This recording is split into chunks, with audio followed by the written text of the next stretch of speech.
going to be taking her to a half-ton truck, hitting the ramp at a speed, jumping, landing on the other ramp.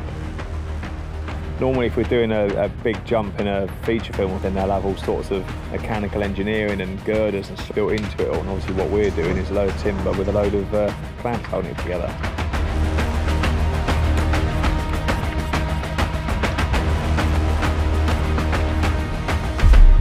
We've obviously got a real stunt person in the car.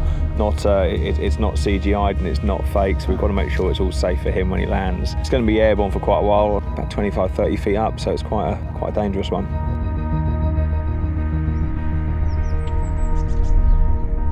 The first time I've ever seen a ramp that's been held together with clamps, it does make me worry that it can hold the weight of that vehicle.